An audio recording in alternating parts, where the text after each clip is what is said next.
Bonjour.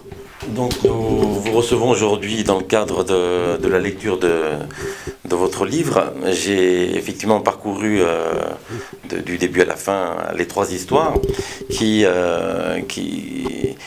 citent un petit peu la réalité d'aujourd'hui de la jeunesse par rapport à Internet, par rapport à la nourriture, par rapport à certaines positions d'évolution ou pas d'ailleurs de la jeunesse.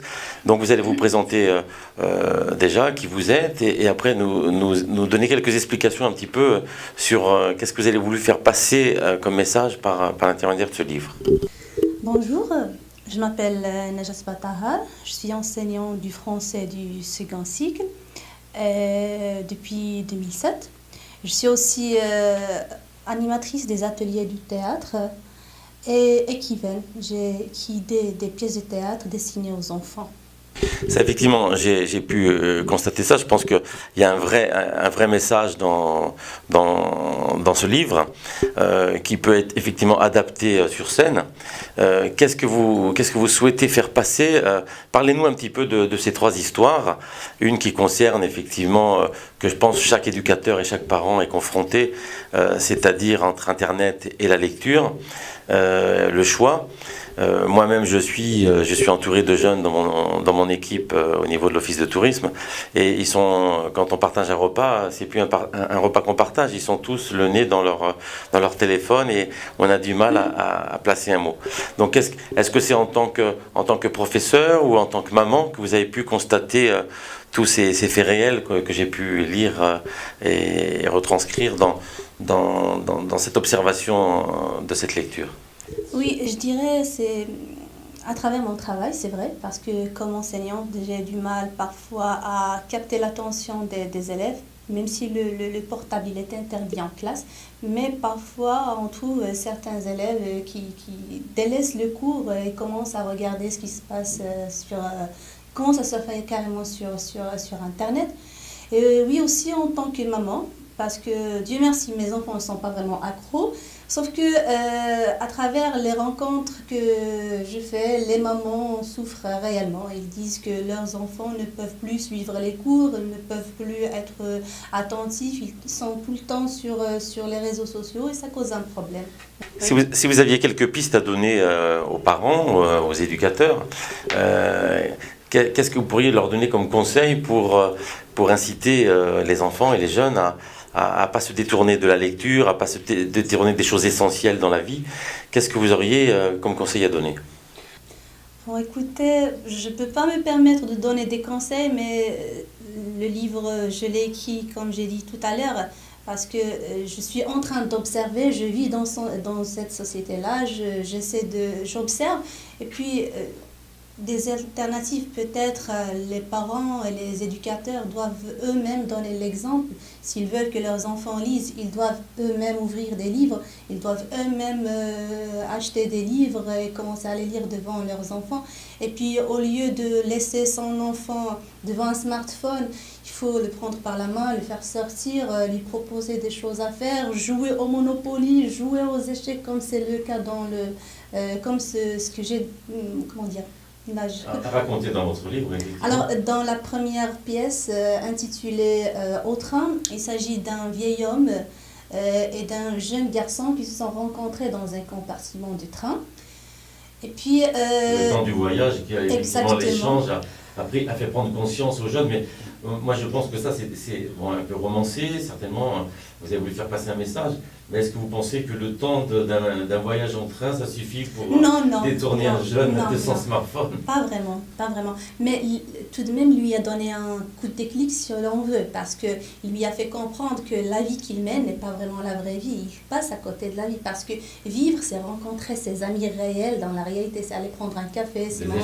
Des vrais échanges. Voilà, exactement. On ne peut pas dire qu'on est en train de jouer avec des amis virtuels. Non, on peut changer avec de vrais amis, on rencontre de vrais amis, on partage avec les vrais amis. Voilà. Il y a une autre partie dans votre livre où vous parlez aussi du régime alimentaire de nos jeunes d'aujourd'hui, qui est toujours aussi pareil, on peut le mettre en parallèle de la vraie lecture et des smartphones.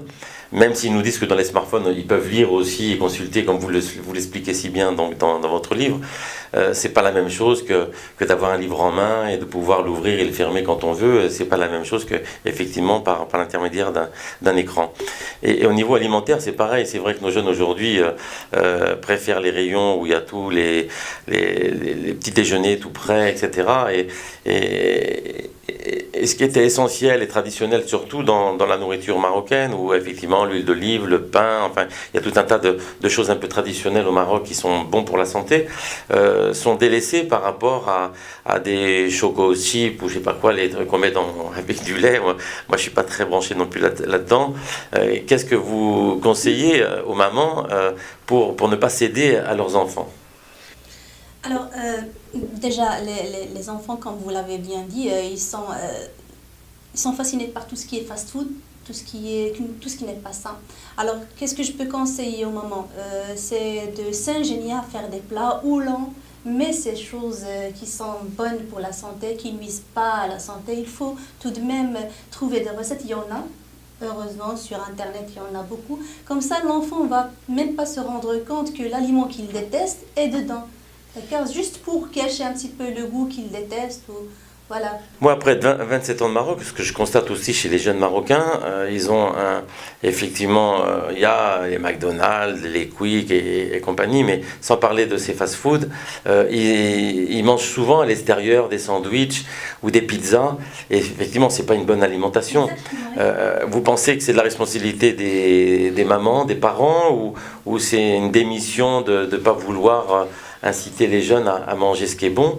Qu'est-ce que vous pensez de cette mutation de cette jeunesse dans leur alimentation? Pour moi, je pense que normalement, il y a une industrie toute derrière tout ça. D'accord? Ouais. Il faut que ces gens-là, même s'ils veulent commercialiser leur fast-food, il faut qu'ils aient un petit peu de conscience parce que les enfants d'aujourd'hui, ce sont les citoyens de demain. Alors, et personne n'aimerait voir un citoyen qui est fragile, qui est vulnérable, qui est faible. On a besoin de notre potentiel. Et pour... comment dire, j'arrive pas à trouver. Mais moi j'ai des petits-enfants, quand je les emmène au Quick, moi personnellement je vais prendre une salade parce que justement les fast-food ont prévu les choses plus saines. Moi je vais prendre une salade composée, mais mes petits-enfants ils veulent pas de salade. Oui. Ils ont envie des choses, des frites, des hamburgers, et des choses bien grasses. C'est difficile de pas leur... voilà, c'est ça. Oui, c'est alors la seule chose qu'on peut faire, c'est de les limiter, les emmener qu'une fois par semaine, peut-être, ce genre d'aliments. Il ne faut surtout pas les priver. Et pour moi, je peux préparer ces choses-là chez moi, mais en contrepartie, je dois leur demander de manger la salade, de manger les fruits. Et comme récompense, ils auront ce burger, ils auront ce panini, ils auront cette pizza-là. D'accord. La dernière histoire de votre livre, c'était un parallèle. C'est une pièce de théâtre qui a été réinterprétée par vous. Est-ce que vous l'avez déjà mise en scène ou pas encore? Toutes les pièces, toutes les scénettes qui sont dans le livre ont été jouées déjà, parce que comme j'ai dit, je suis animatrice des ateliers du théâtre et j'ai proposé, avant de publier même le livre, j'ai proposé le texte à mes apprenants, ils les ont joués. J'ai le message positif qu'il peut y avoir dans votre livre, où ils étaient quand même, ils avaient plaisir à jouer cette pièce de théâtre, mais est-ce qu'ils partageaient réellement le contenu? Est-ce que vous avez réussi à faire passer un message? J'ai essayé à vrai dire, mais bon. Vous n'êtes pas convaincu?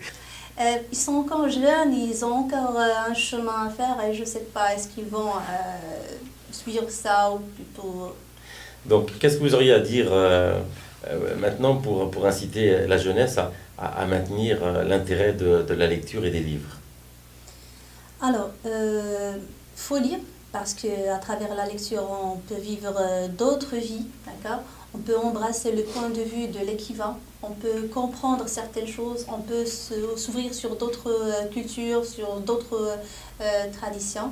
À travers la lecture, la personnalité se forge, alors on acquiert le vocabulaire, on acquiert une certaine façon de parler qui n'est pas quasiment proche de celle... Du langage parlé, effectivement. Voilà.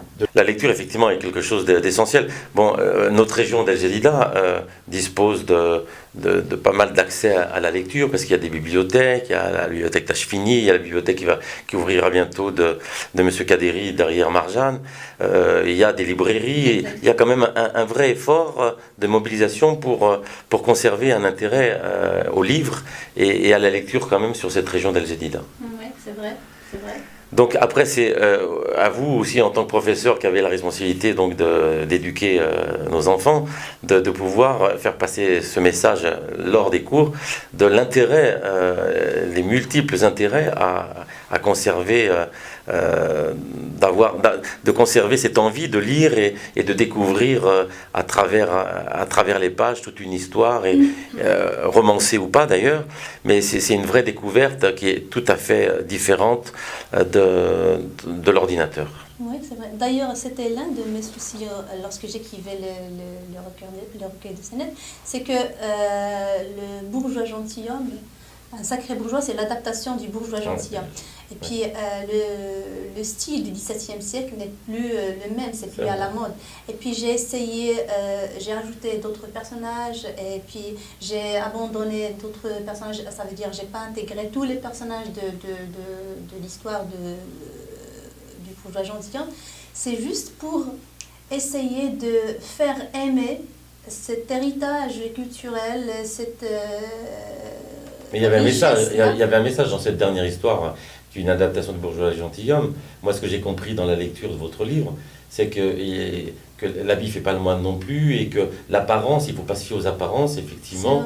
Il faut un petit peu voir ce qu'il y a derrière. Je pense que c'est un joli message dans notre société d'aujourd'hui, que l'apparence n'est pas toujours la réalité. Exactement. Et je pense qu'à travers cette lecture, on a pu constater cette apparence et qu'il fallait pacifier. Oui, il y a aussi un autre message, c'est qu'il faut privilégier les relations sociales, surtout l'amour entre les membres de la famille, c'est ce qui compte, le reste n'est que littérature en fin de compte. C'est vrai, la famille c'est la base, et c'est celle qui reste fidèle normalement jusqu'au bout de sa vie. C'est vrai. Écoutez, je vous remercie d'avoir accepté notre invitation, et j'espère que, en tant que professeur, vous arriverez à maintenir l'envie de nos jeunes de lire, et vous avez un vrai message éducatif à faire passer. Merci beaucoup. Merci à vous de m'avoir invité. Merci pour l'effort que vous fournissez pour que le Jadida rayonne, pour que les choses aillent mieux ici à Jadida, surtout pour la chose culturelle. Merci beaucoup. Merci beaucoup, je vous en prie. Merci.